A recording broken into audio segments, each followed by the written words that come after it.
Scott's back. Let's talk about any watches, warnings right now, any immediate concern. We do have a new warning for Johnson County and Ellis County. That's until 11 o'clock this evening. I'll show that to you in a second, but take a look at the live shot. This is coming out of the Greenville area where earlier today there was a lot of damage because of a severe supercell storm that moved through, and either tornado or straight line winds causing damage there in Greenville, and heavy rain continuing tonight. You see a lot of lightning there as a strong storm continues to move over Hunt County. But we do have a new severe thunderstorm warning for Johnson County and Ellis County until 11 o'clock. Now, looking at reflectivity, you're thinking that doesn't look very impressive. The biggest concern and the threat are strong winds. And take a look at this. We switched over to the velocity mode, and you see there that bright green color that indicates very strong winds that developed from an anvil. For some of the storms down to the south, we had these winds really just increase. So these winds are near 50 miles per hour, almost near 60, and they're making their way south to north. You notice there as they get a little closer to the radar, losing a little bit of the data, but also that bright green color going away just a little bit. So that's why we have that severe thunderstorm warning that remains in effect until 11 o'clock. You notice that it's not moving quickly, not a lot of rain with that, but severe winds developing, and that's why we have that big threat. But look now near Fort Worth, we have a storm going up, some lightning there. You also notice near Bedford, same story. Near Irving, starting to see this line filling in. We were talking about that through the day today, that potential that was there, and now starting to see some of that back building happening. So we will keep our eyes on this, and if any of these storms turn severe, we will track them and let you know where they're going. But right now, a lot of heavy rain continuing to fall in the Hunt County area, also near Greenville. A lot of lightning with these storms.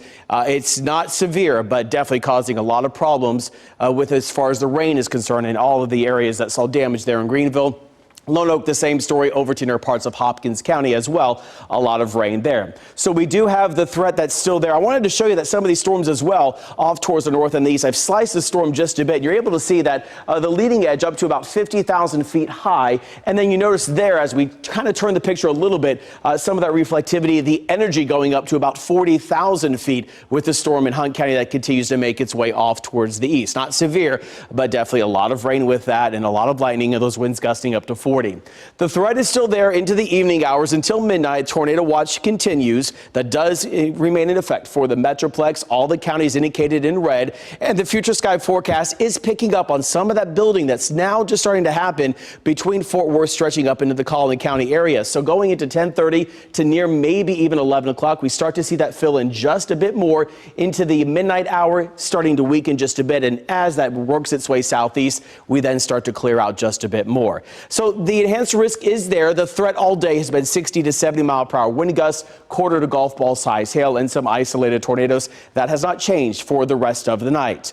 So take a look at the time lapse for today. We caught that thunderstorm that was going up, that severe supercell storm that developed and moved its way into Hunt County, showing up right there. So in other areas, we saw a lot of sunshine, and our high today reached 97 degrees. But when you factored in the moisture content, it felt like 105 stepping outside. So the next couple of days, still pretty warm, 96 degrees for your Thursday, 20% rain chances on Friday, a 10% chance the summer solstice happening on Friday, then Saturday and Sunday and the weekend near average. Rain chances increasing going into next week, keeping our temperatures cool below average Monday, Tuesday, and Wednesday.